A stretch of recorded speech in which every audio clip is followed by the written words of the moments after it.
Bwana asifiwe. Bwana Yesu asifiwe. Basi mshangilie Bwana Yesu kwa makofi na vigelegele kwa Bwana. Haleluya. Amen. Bwana Yesu asifiwe. Basi ninampenda Yesu asubuhi ya leo. Nimeokoka. Namfurahia Bwana kwa wokovu, namfurahia Bwana kwa matumaini ambayo yameendelea kudumu ndani yangu. Na nashukuru Mungu pia kwa kunipa nafasi ya kuweza kusimama mbele za kusanyiko lake asubuhi ya leo.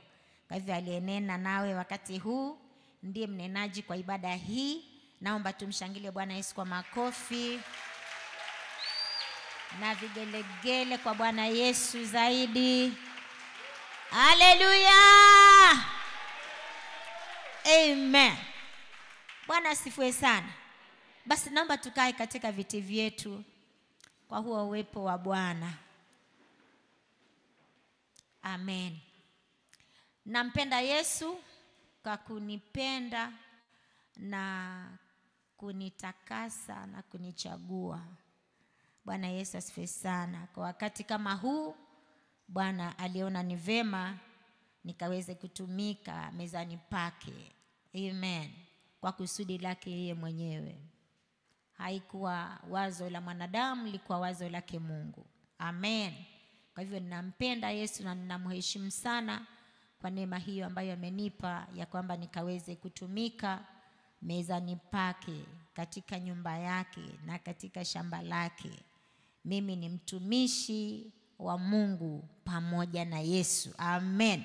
Unaweza mshangilia Bwana Yesu kwa hilo. Amen. La pili, namfurahia Mungu sana kwa kumtuma Bwana Yesu kuja ulimwenguni kwa ajili ya maisha yangu na maisha yako. Kwa yeyote ambaye alikuwa amepotea, amekuwa mbali na uwepo wa Mungu, kwa Yesu kuja ulimwenguni basi tumekubalika machoni pa Baba, tumetakaswa, tumefanya kuwa wana katika ufalme wa Baba. Kwa hivyo ninampenda Mungu sana kwa kunipenda jinsi hiyo na kunitakasa kwa damu ya mwanawe. Dhambi ambazo mwanadamu alikuwa nazo hazingeweza kuoshwa na damu ya wanyama. Ilitaka ama ilitamani damu ya mwana wa Mungu isiyokuwa na kosa, isiyokuwa na doa. Ndipo mwanadamu akatakasike, akasafishwe. Na kama tulivyotakaswa basi tumezaliwa upya. Amen. Bwana asifiwe. Tumezaliwa upya kwa njia hiyo ya damu ya Yesu. Tumetakaswa. Damu hiyo ilitutakasa. Damu hiyo pia imetufanya tuonekane tumezaliwa upya kwa uzao ambao Mungu aliufanya kwa makusudi yake kwa ajili ya kutupenda. Bwana Yesu asifiwe sana. Bwana asifiwe. Basi nampenda Mungu ambaye amenipatia hii nafasi ya kwamba tukaweze kushirikiana ama tukashiriki neno la uzima pamoja kwa ibada hii, na tunaamini kwamba Bwana atatubariki. Mimi naamini utabarikiwa. Bwana Yesu asifiwe sana. Ninaamini utabarikiwa. Leo utabarikiwa. Amen. Nisaidie kuambia jirani leo unabarikiwa. Ambia huyo upande mwingine kama unaye. Leo utabarikiwa. Amen. Kwa sababu gani tubarikiwe? Ni kwa sababu Bwana Yesu alikuja ulimwenguni ili kutuondolea hofu na dhambi na makosa ili tuonekane waliobarikiwa. Amen. Kwa hivyo ni maana ama ni kusudi la Mungu wewe kubarikiwa na kuonekana uliyebarikiwa na baraka za Mungu Baba. Amen. Bwana Yesu asifiwe. Basi nataka tuingie kwa neno la Bwana.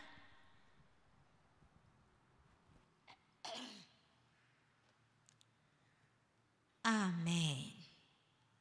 Bwana Yesu asifiwe sana. Nataka tuzungumzie neno ambalo Bwana ameliamsha moyoni mwangu kwa juma hili. Amen. Na ninaamini kabisa litakuwa la kutubariki ama tutainuliwa mioyoni mwetu. Bwana Yesu asifiwe sana. Nataka kuzungumzie nguvu ya ufufuo. Nguvu ya ufufuo. hilo ndilo neno ambalo tutalizungumzia leo, ama tutashiriki leo kwa neema ya Bwana ambayo ameachilia kwetu asubuhi ya leo. Bwana Yesu asifiwe sana. Nataka tuzungumzie nguvu ya ufufuo. Hebu acha tuombe kwanza, alafu tuendelee kutoka hapo. Funga macho tuombe.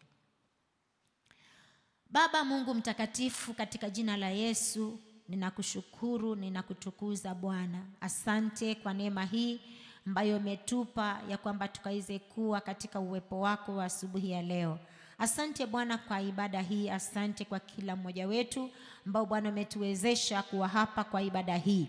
Tunaamini ya kwamba Bwana umetuleta hapa kwa kusudi ambalo ni zuri, ili wewe Mungu ukatuinue na ukatubariki.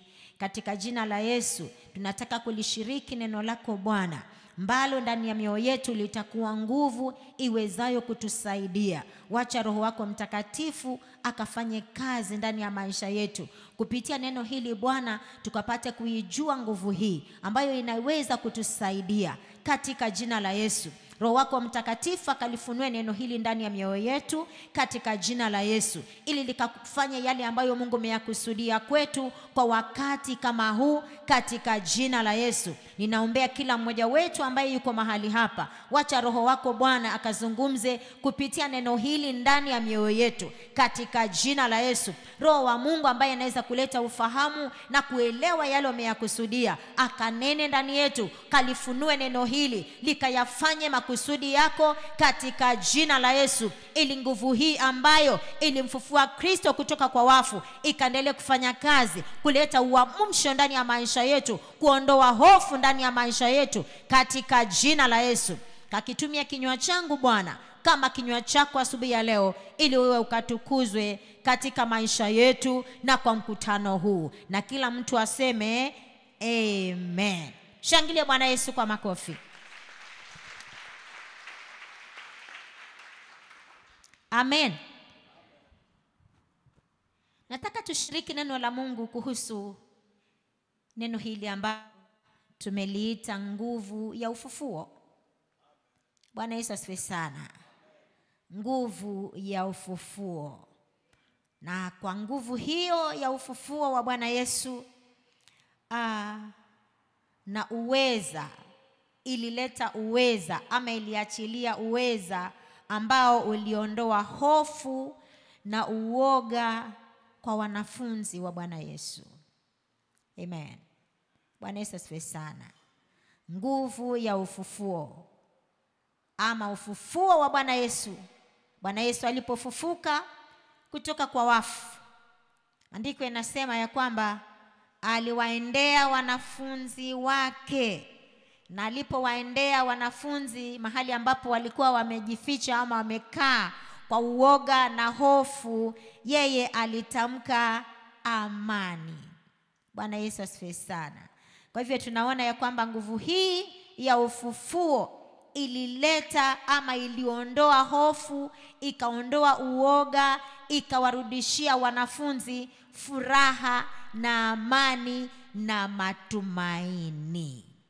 Bwana Yesu asifiwe sana. Kwa hivyo tunaamini ya kwamba kwa nguvu hii ya ufufuo wa Bwana Yesu, nasi pia kama tunakaa katika hofu, Bwana anapotamka amani kwetu asubuhi ya leo, utatoka hapa kama hauna hofu wala uoga kwa jina la Yesu. Bwana asifiwe. Basi na tusome maandiko katika kitabu cha Yohana ama John chapter 20. Yohana 20. Tunasoma kuanzia mstari wa 19. Yohana 20. Tunasoma kuanzia mlango ni wa 20 na mstari wa 19, na tunasoma kutoka hiyo 19 hadi 21. Na Bwana atatubariki. Leo utabarikiwa na Bwana. Bwana Yesu asifiwe sana. Mimi nasikia furaha sana ninapotamka nguvu hii ya ufufuo wa Yesu. Moyo wangu unajaa furaha, unajaa amani. Amen. Kwa maana naamini leo pia mtu atatoka hapa akiwa amejaa furaha, amejaa amani. Maana Kristo ameitamka hiyo amani, basi itakuwa nasi, itakuwa nawe, itakuwa nami kwa jina la Yesu. Pastor Gida atatusaidia kusoma, atakuwa msomaji wetu wa leo, na Bwana atatubariki sana. Amen. Karibu tuweze kushiriki neno la Bwana. Pastor, tusaidie kusoma kwa jina la Yesu. Ikawa jioni siku ile ya kwanza ya juma, pale walipokuwapo wanafunzi milangoni, milango imefungwa kwa hofu ya Wayahudi, akaja Yesu akasimama katikati akawaambia, amani iwe kwenu. Naye akiisha kusema hayo, akawaonyesha mikono yake na ubavu wake. Basi wale wanafunzi wakafurahi walipomuona Bwana. Basi Yesu akawaambia tena, amani iwe kwenu. Kama Baba alivyonituma mimi nami nawapeleka ninyi. Amen. Bwana Yesu asifiwe. Bwana asifiwe. Tunaona wakati ule Yesu akiwa ametoka katika wafu ama amefufuka kutoka kwa wafu, anawatembelea wanafunzi. Na maandiko inatuonyesha kwamba wanafunzi walikuwa wamekaa mahali kwa hofu na uoga kwa ajili ya Wayahudi ambao walikuwa wamemuua Bwana wao. Bwana Yesu asifiwe sana. Nao wakajawa na hiyo hofu na uoga, kwa maana wengi wao walikuwa wanajulikana ya kwamba hawa walikuwa ni wanafunzi wa Yesu. Na kawa hao katika akili zao wanafikiri tu vile walikuwa wanamtafuta Yesu na wakamuua, basi nasi pengine tukitembea hivyo hivyo wengi wetu wataokotwa mmoja mmoja kama Yesu. Kwa hivyo wakawa wamejawa na hofu ndani ya maisha yao. Bwana Yesu asifiwe sana. Na kitu ambacho kinanifurahisha kwa ajili ya Bwana wetu Yesu Kristo, anapotembelea watu ama mtu, anapenda kushughulikia kile kitu ambacho huyu mtu kimekabilia maisha yake ama kilichomkabili. Bwana Yesu asifiwe sana. Na tunaopa Yesu anaona hawa watu wamejawa na hofu, na kile kitu anachowapelekea yeye ni kwamba kuwe na amani. Haleluya. Anasema amani iwe juu yenu, iwe kwenu. Na katikati ya hao ambao walikuwa wanaambiwa wapate amani, kuna wale kweli walikuwa wamejawa na hofu na uoga. Bwana Yesu asifiwe. Na maandiko yanasema Yesu akaendelea kuwaonyesha hata mikono yake, awaonyeshe hizo alama ili wawe na uhakika ya kwamba ni yeye. Bwana Yesu asifiwe. Maana pengine wengine wangeona labda si Yesu, inaweza kuwa tu ni kiroho fulani ama ni roho yake. Lakini Yesu anawahakikishia ya kwamba ni yeye, kuonyesha nguvu ile ambayo ilikuwa imenikandamiza, nguvu ya mauti. Bwana Yesu asifiwe. Nimeishinda. Baba amenitoa katika hiyo hofu ama katika mauti. Mimi niko hai. Na ikiwa bisa mimi niko hai, mnastahili kupata amani. Bwana asifiwe. Anawatangazia amani hawa wanafunzi, ili hiyo hofu ambayo ilikuwa imejaa ndani yao isiendelee kukaa juu yao tena. Bwana asifiwe. Bwana Yesu asifiwe. Na hapa maandiko yanatuonyesha kwamba alipowaonyesha mikono ya kwamba ni yeye, wawe na amani ya kwamba ni yeye, mioyo yao ilipojaa amani, hofu iliondoka juu yao. Bwana Yesu asifiwe sana. Uoga uliondoka katikati yao, na akaendelea kuonyesha na kuwapulizia, mioyo yao ikajawa na furaha. Bwana Yesu asifiwe. Bwana asifiwe.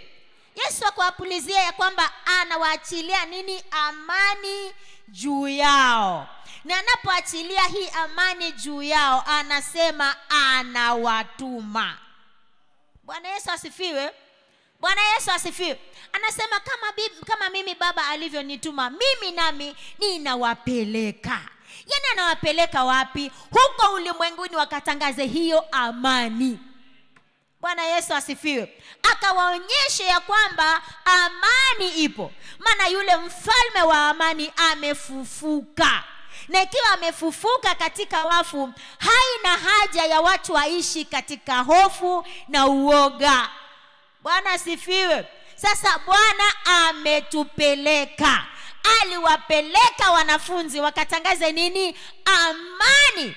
Wakatangaze nini? Ushindi. Wakatangaze nini? Utukufu, wa kwamba Mungu anapotembea nao wanatembea sasa katika utukufu, utukufu baada ya utukufu. Hawatatembea katika hofu, hawatatembea katika uoga, kwa maana wametangaziwa amani. Na wanapotangaziwa amani, yale matumaini yamerudi tena.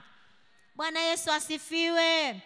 Bwana asifiwe. Kwa hivyo ikawa Bwana Yesu ametangaza amani. Amani inapojaa ndani ya maisha yetu, matumaini yanajengeka tena. Bwana asifiwe sana. Bwana asifiwe. Kwa hivyo kunapokuwa amani, matumaini ya Mkristo, matumaini ya wokovu yanastahili kufanya nini? Kujengeka tena, kutembea katika huo ushindi ambao Bwana ameutangaza na amani yake juu ya maisha yetu. Bwana Yesu asifiwe. Sasa hapa Yesu anatangaza amani na anawaachilia hao watu watembee katika hiyo amani, na anasema amewatuma. Kama yeye alivyotumwa na Baba, naye anafanya nini? Anapotangaza hiyo amani, anawapeleka. Sasa Bwana anapowapeleka hawa watu ni katika ulimwengu, wakatangaze amani, wakatangaze ushindi, wakatangaze ya kwamba lipo tumaini tena kwa yule ambaye ametembea katika Kristo, maana yeye ameishinda mauti. Bwana Yesu asifiwe sana. Bwana asifiwe. Basi kwa Bwana Yesu ameyashinda mauti, hata sisi tuna uhakika tunashinda. Kile ambacho kinatutia hofu hakitatutia hofu tena. Kinachotuogopesha hatutaogopa tena. Bwana Yesu asifiwe. Maana Bwana Yesu ameshinda, nasi tunashinda. Tunatangaza huo ushindi. Bwana Yesu asifiwe sana. Lakini hapa kulikuwa na mwanafunzi mwingine ambaye yeye ndiye alikuwa na hofu nyingi na uoga mwingi na kutokuamini. Bwana Yesu asifiwe sana. Sasa Yesu atajidhihirisha tena kwa ajili ya kuondoa hiyo hofu kwa huyu mwanafunzi. Amen. Bwana asifiwe sana. Tusome kuanzia mstari wa 26 na 27.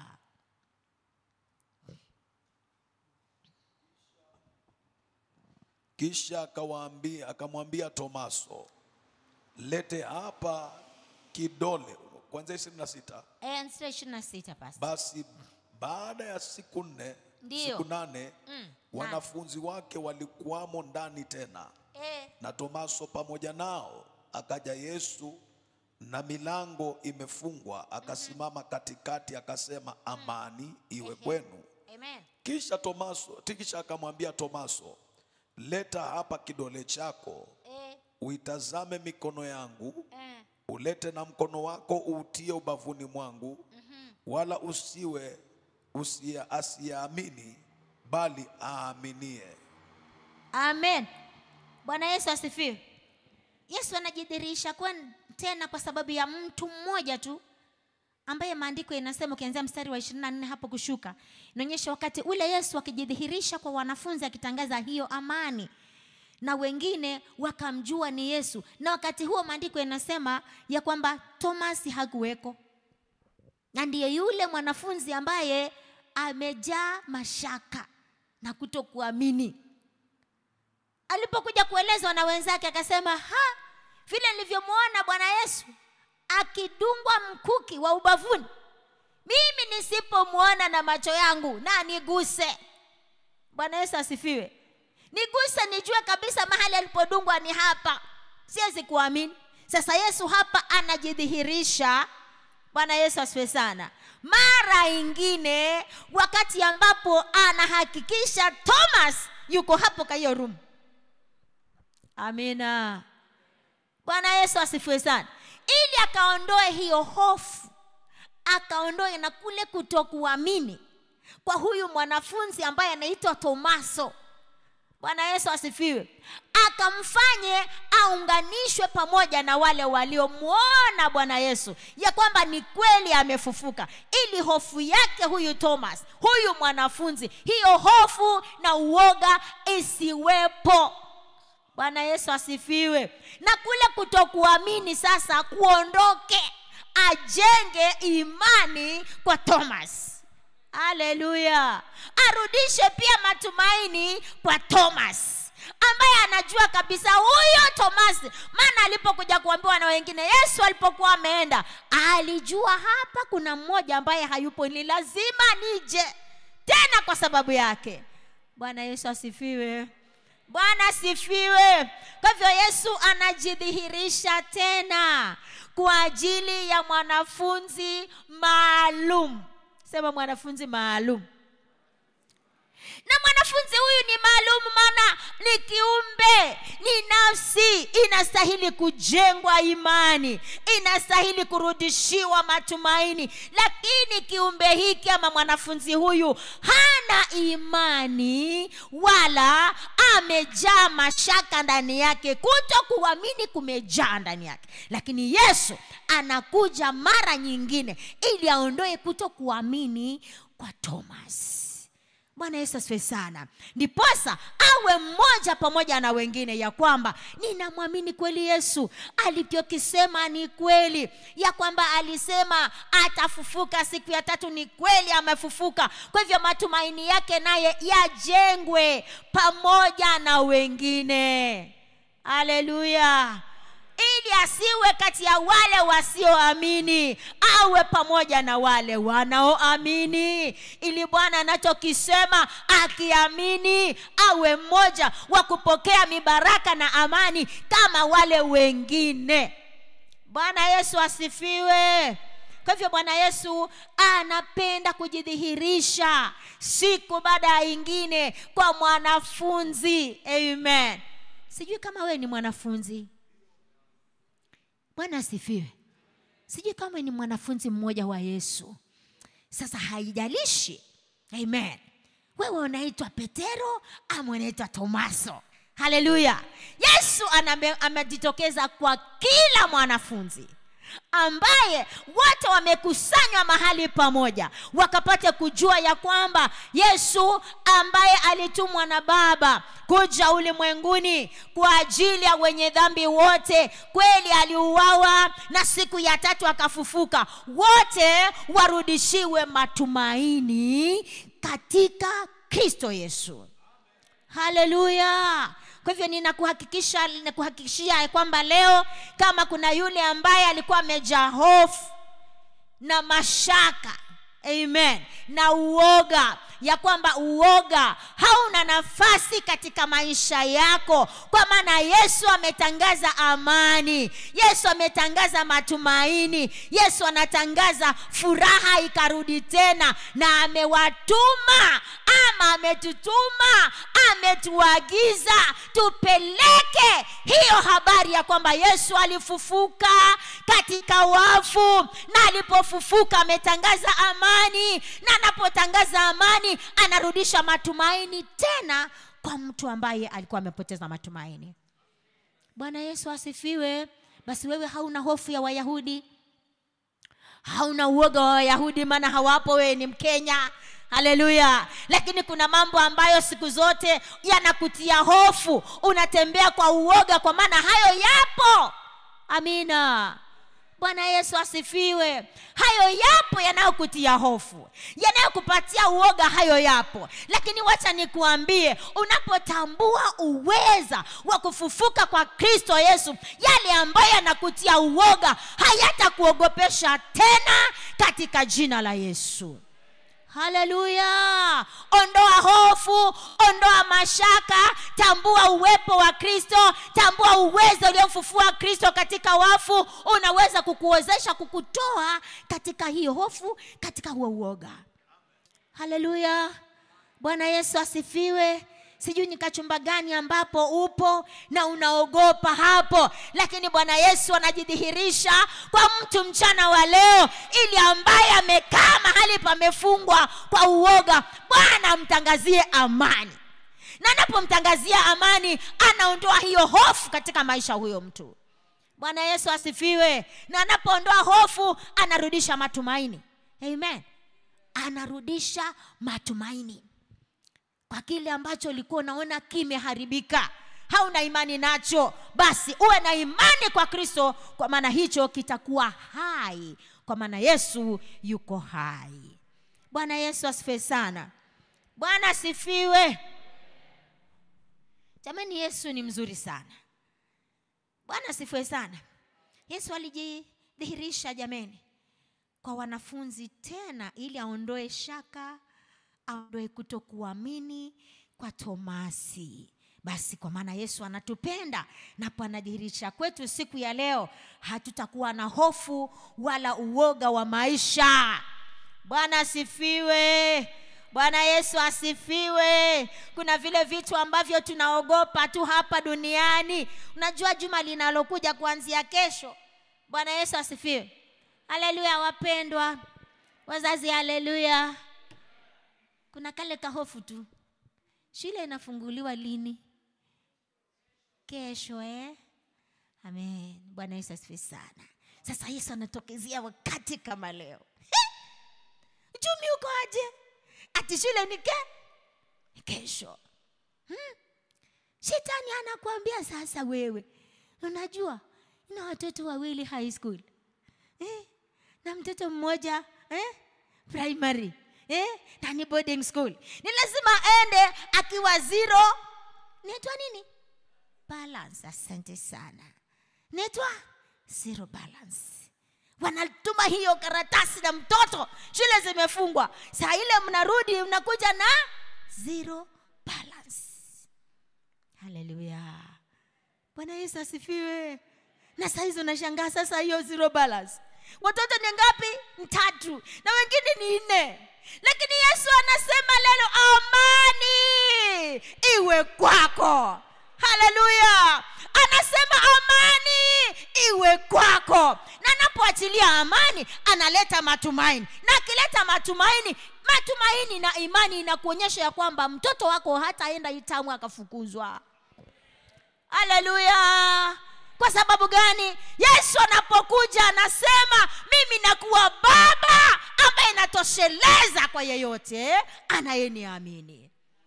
Bwana Yesu asifiwe sana. Kwa hivyo hiyo hofu ikuondoke mpendwa. Maana Yesu wako hapa anashughulikia shughuli yako yote. Bwana asifiwe sana. Kwa hivyo hauna haja ya kutoka hapa na hofu. Na saa hii iondoe hiyo hofu. Bwana Yesu asifiwe sana. Kama una moyo kama wa Tomaso, ni lazima uguse. Hebu hisi tu uwepo wa Kristo yuko hapa leo. Maana amefufuka kwa ajili yangu. Aondoe hofu, aondoe uoga. Hata kama saa hii sina kwota. Amen. Wacha nusu ya hiyo karo. Hata kwota haitoshi. Lakini Yesu amesema nisiogope, niwe na amani. Haleluya. Kuonyesha hiyo amani inapokaa ndani ya maisha yangu, Bwana anashughulikia hilo jambo lote. Hautaaibika wala hautatahayari. Haleluya. Bwana Yesu asifiwe. Asifiwe Yesu. Sumshangilia kwa makofi basi. Amen. Yesu ni mzuri jameni. Yesu ni mzuri.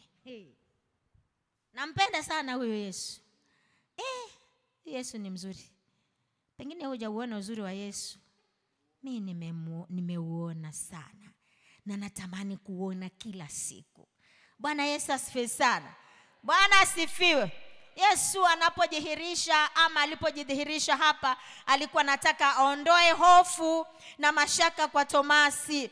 Lakini Yesu siku baada ya siku anapenda kujidhihirisha kwa watu, kwa mtu ambaye anampenda Yesu, ambaye analitia jina la Bwana. Yesu hupenda kujidhihirisha kwa huyo mtu. Bwana Yesu asifiwe sana. Hapa Yesu anajidhihirisha tena kwa wanafunzi ili ajenge imani yao. Bwana Yesu asifiwe sana. Na hapa si imani tu anajenga. Hapa anapojidhihirisha tena mara nyingine ni kujenga imani yao na kufanya nini? Kukutana ama kuponya na kuinua kazi zao. Bwana Yesu asifiwe sana. Kuwajenga kiuchumi. Amina. Bwana Yesu asifiwe. Kuinua nini? Uchumi wao. Yesu kumbe haji kutia imani peke yake. Sinakwambia Bwana Yesu wangu ni mzuri wewe. Anashughulikia kila swala. Bwana asifiwe sana. Hebu tusome tena kitabu cha Yohana 21 mlango. Kuanzia mstari wa 1 hadi mstari wa 4. Tatulia hapo kidogo alafu tutasonga mistari mingine hapo nyuma. Tuone vile Yesu anashughulikia watu. Amen. Endelea kusoma kuanzia mstari wa 1 hadi wa 4 pastor. Baada ya hayo Yesu alijidhihirisha tena kwa wanafunzi wake. Ndio. Penye bahari ya Tiberia, naye alijidhihirisha hivi. Simoni Petro na Tomaso aitwaye Pacha, na Nathanieli wa Kana ya Galilaya, na wana wa Zebedayo na wengine wawili wa wanafunzi wake walikuwa hapo pamoja. Wana biashara hawa wavuvi wa samaki. Endelea. Simoni Petro aliwaambia, naenda kuvua samaki. Na wakamwambia, nasi tunataka tutakwenda nawe. Basi wakaondoka wakapanda chomboni, ila usiku ule hawakupata kitu. Hata asubuhi kulipokucha Yesu alisimama ufuoni, walakini wanafunzi hawakujua ya kuwa ni Yesu. Haya. Sasa hebu tukomee hapo kwanza pastor. Bwana Yesu asifiwe sana. Bwana asifiwe. Ati Yesu anawatembelea hapo katika huo ufuo wa bahari. Alafu hao wanafunzi ati hawajui kama ni Yesu. Sasa hawamjui kwa nini? Na alimuona juzi na hiyo siku nyingine. Lakini sasa hawamjui. Ni nini hii ambayo iko nafanya hawamjui? Bwana Yesu asifiwe sana. Ni yale macho kwa tunaambiwa juzi na pastor kwa services zetu za last Sunday. Macho yao yalikuwa yamefunikwa, hawaoni ni Yesu. Kwa sababu ndani ya mioyo yao kama matumaini yalikuwa nikana kwamba bado hayajajengeka, yamevunjika. Ndio wanarudi kwa biashara, lakini ndani yao matumaini yamepungua. Upofu ama hofu bado inaendelea kukaa ndani yao. Bwana Yesu asifiwe. Lakini Yesu anawajia. Tuendelee pastor hapo chini kuanzia mstari wa 5, tuendelee chini kidogo. Mbia. Wanangu mna kitoweo? Haya. Wakajibu la. Akawaambia, litupeni jarife upande wa kuume wa chombo. Ndio. Nanyi mtapata.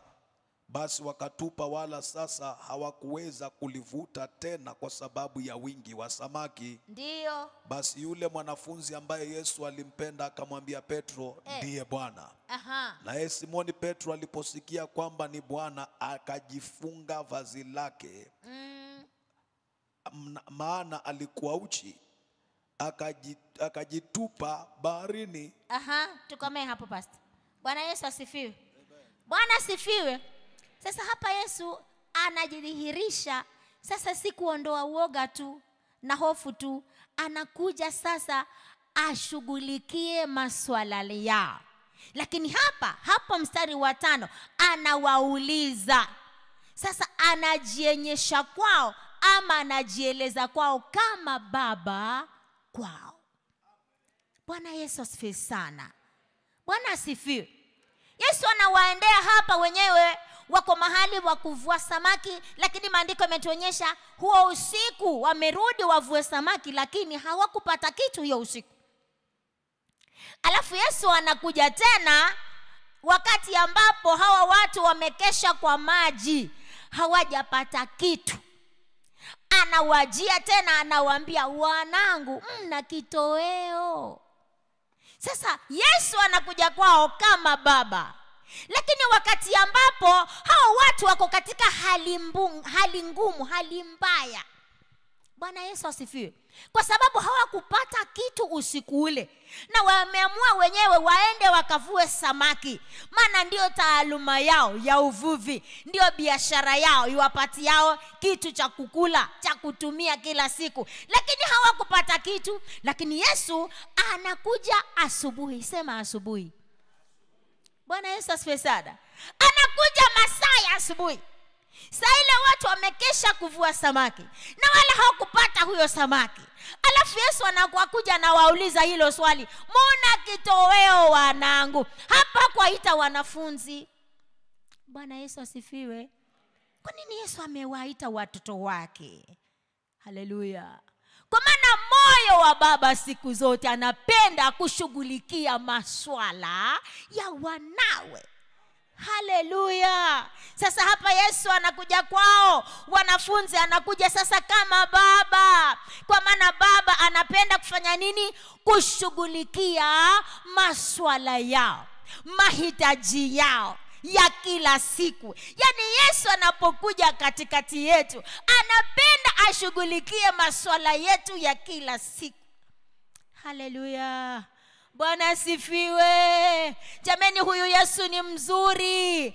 Anakuja wakati ambapo una uhitaji, na huo uhitaji basi anakuja ili aushughulikie. Haleluya. Lakini hapa anakuja akiwa kama baba. Lakini anatarajia nini kwa hawa watu ambao anawaita wanawe? Bwana Yesu asifiwe. Hapa sasa anatarajia kwa hawa wanafunzi ambao amewaita wanawe, anatarajia kuwe na nini ndani yao? Kuwe na utiifu. Bwana Yesu asifiwe sana. Bwana asifiwe. Anatarajia kuwe na nini? Na utiifu na imani katika huyo anayewaagiza. Bwana asifiwe sana. Bwana asifiwe. Maana amewaambia ya kwamba hawakuwa wamepata kitu, hawana kitoweo. Sasa hapa anatoa agizo kama baba, anaamrisha. Ni watoto wake, lakini anataka aone wametii kile anachosema. Anasemaje? Hebu mtupe jerife. Hebu soma tena pasta. Nafikiri ni mstari wa 6. Mstari wa 6. Tusome kuanzia mstari wa 6.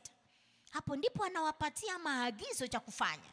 Akawaambia, litupeni jerife upande wa kuume wa chombo. Nanyi mtapata. Basi wakatupa, wala sasa hawakuweza kulivuta tena kwa sababu ya wingi wa samaki. Bwana Yesu asifiwe. Katika ziwa hilo hilo, Bwana Yesu asifiwe sana, wamekesha hapo na ufahamu wao watu wa kuvua. Lakini hapa Bwana anakuja na maagizo. Bwana Yesu asifiwe sana. Anataka hawa watu watii kile anasema. Amen. Watambue ya kwamba huyu kweli ni Bwana wetu, na leo amekuja ili ashughulikie masuala yetu, lakini anataka utiifu wetu na imani katika yeye. Bwana asifiwe sana. Maandiko inasema walipotupa, maana walitii na wakatupa hizo nyavu zao. Kwa maana wanaambiwa upande wa kuume, na kimbwa upande wa kuume, hawakutuma wa kushoto. Bwana Yesu asifiwe. Bwana asifiwe. Aliwaambia watupe wapi? Upande wa kuume. Na hao wakatupa nyavu zao wakati upande huo alipoambiwa na Bwana. Na maandiko inasema wakapata samaki wengi. Bwana Yesu asifiwe. Inahitajika ndani ya maisha yetu wapendwa, iwapo tumetambua uwepo wa Kristo, tumeamini ya kwamba Yesu yuko pamoja nasi, ndani yetu kujengeke utiifu katika maisha yetu. Amen.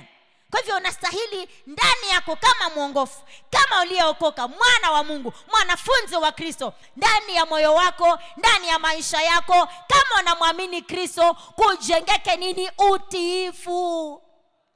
Haleluya. Akisema ufanye hivi, unafanya vile alivyokuambia, kwa maana unapotii basi hautapata aibu. Bwana asifiwe. Bwana Yesu asifiwe. Kwa hivyo utiifu katika maisha yetu kama wanafunzi wa Bwana, kama wana wa Mungu, tunapokuwa na roho ya kumwamini Kristo na tuwe na roho ya kumtii Kristo, kila anachosema tufanye, tukifanya atafanya na zaidi. Bwana Yesu asifiwe sana. Tunaona hapa wanafunzi walipotii, basi nyavu zao zilijaa.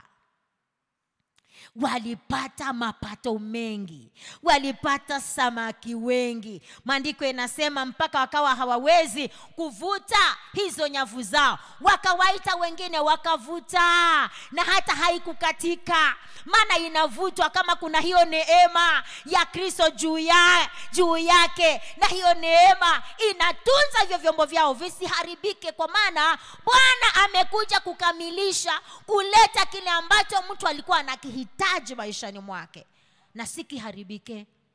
Bwana asifiwe. Bwana Yesu asifiwe.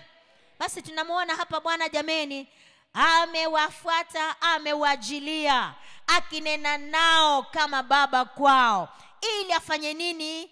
Ashughulikie mahitaji yao. Lakini anataka ndani ya mioyo ya hawa watu aone kuna utiifu na kuna imani ndani yao, na imani hiyo iwe ndani yao, lakini iwe katika Yesu. Wanamwamini huyu Yesu ya kwamba iwapo amekuja katikati yetu ama yuko pamoja nasi, kila kitu kitakuwa shwari, maana huyu ni mfalme wa amani kwetu. Bwana Yesu asifiwe sana.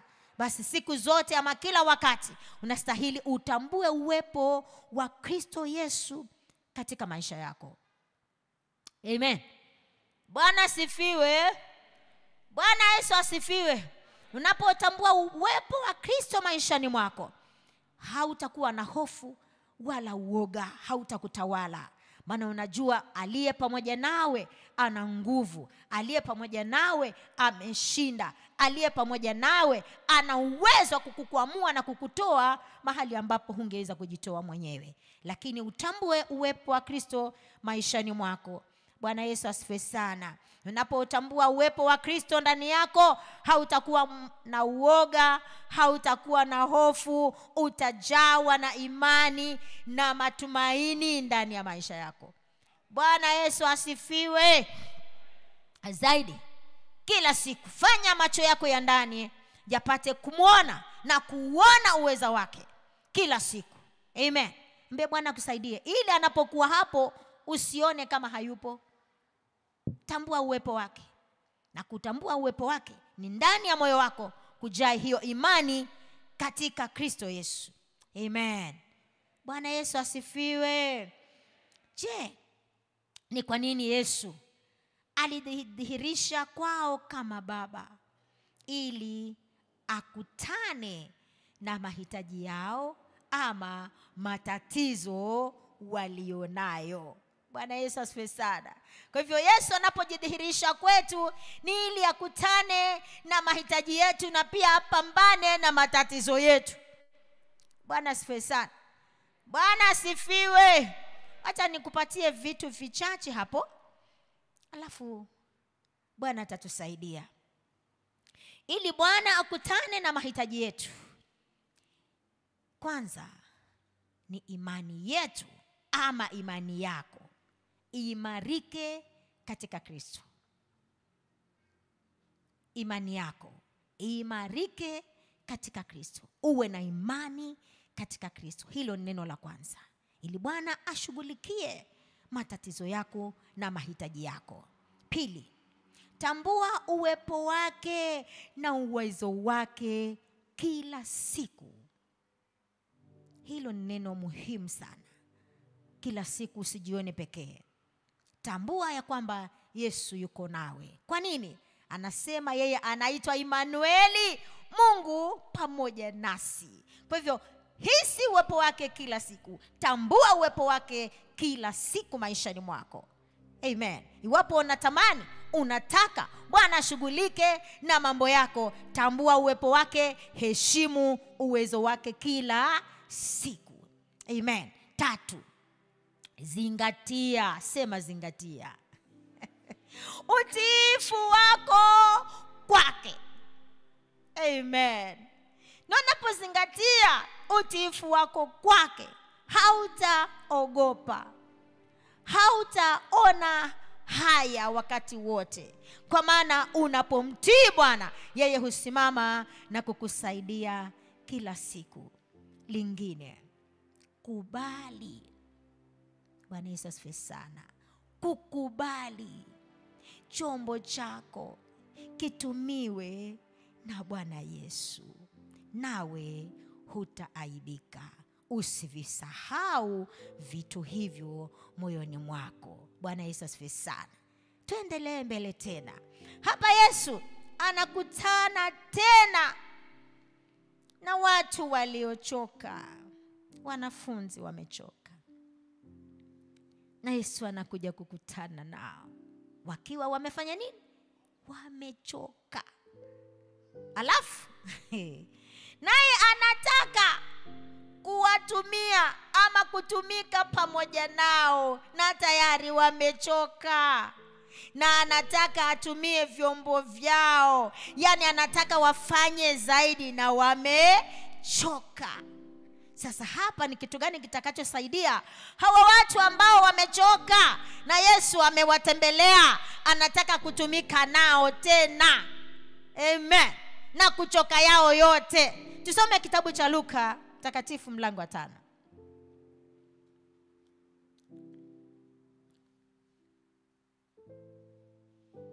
Huyu Yesu ni wa ajabu sana. Anampenda, mambo yake yananipendeza sana.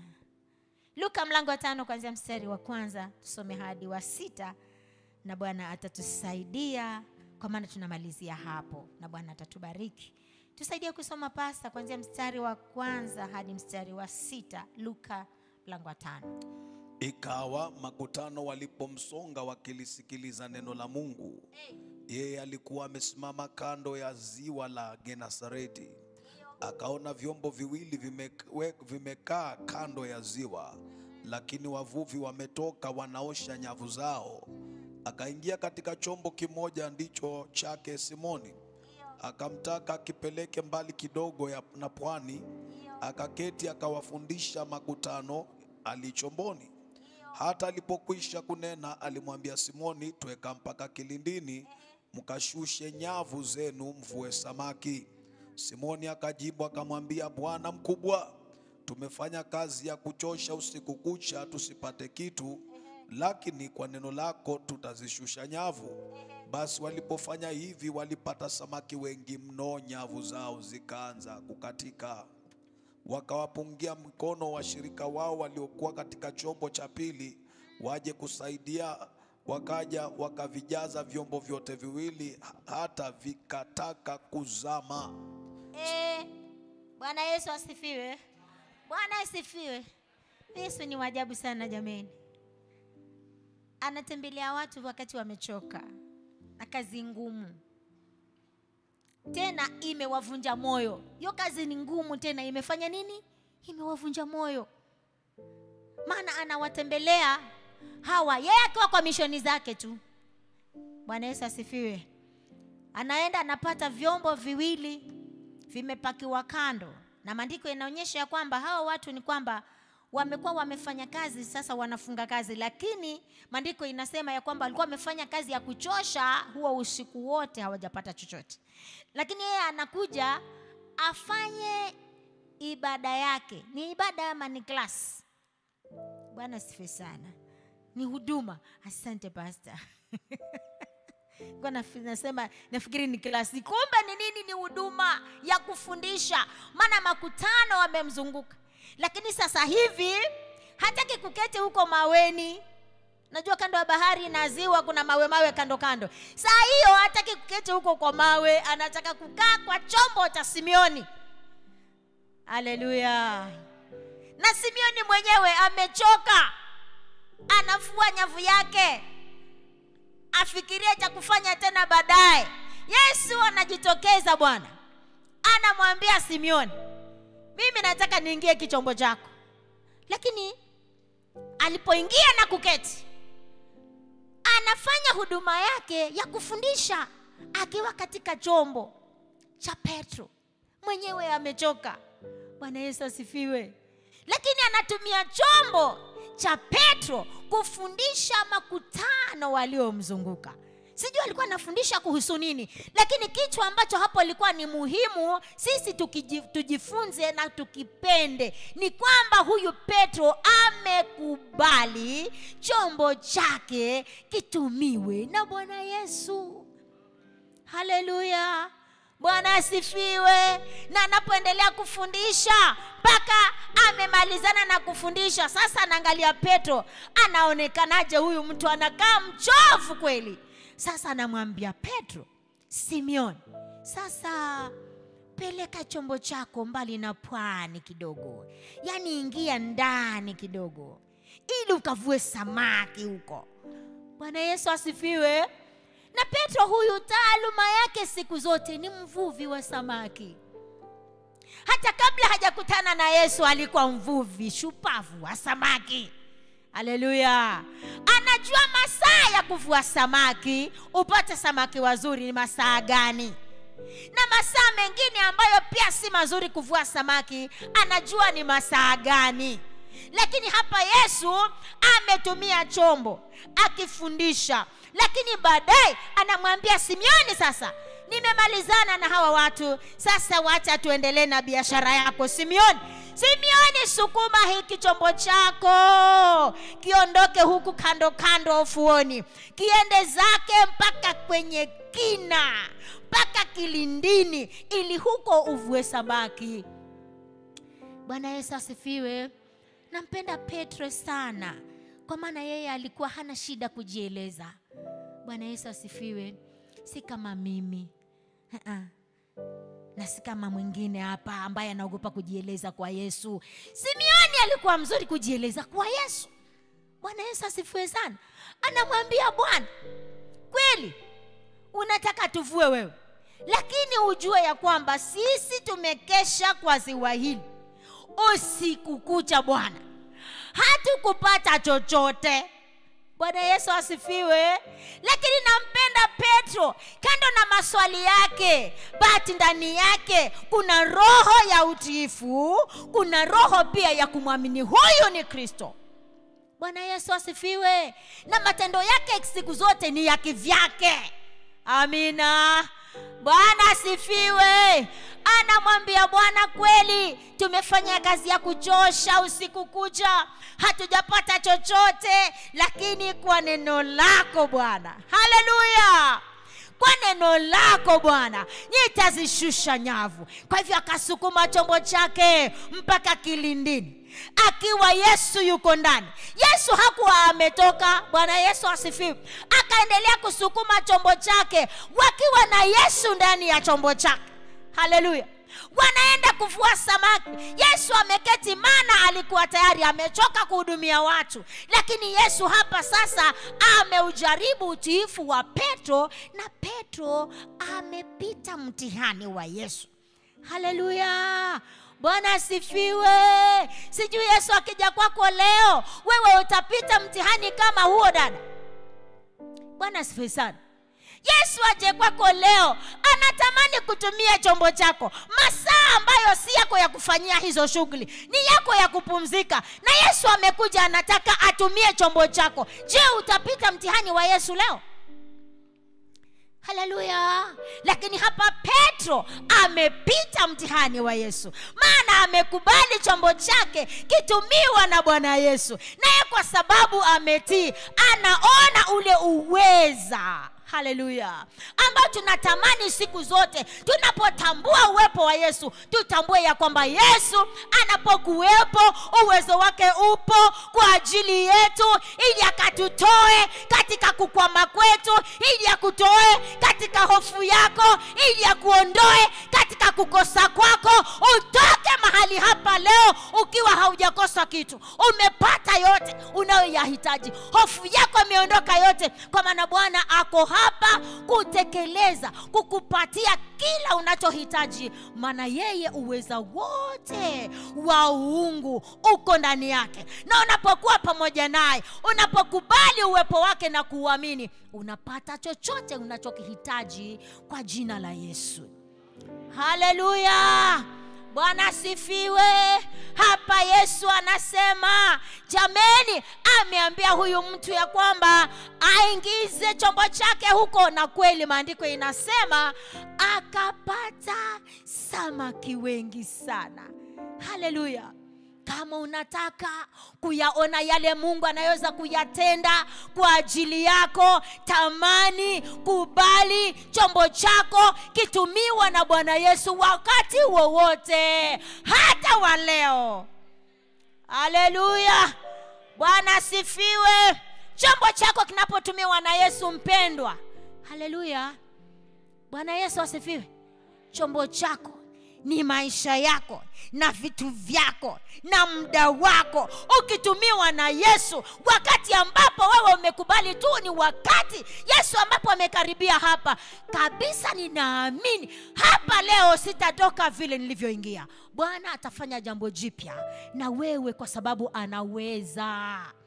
Bwana asifiwe.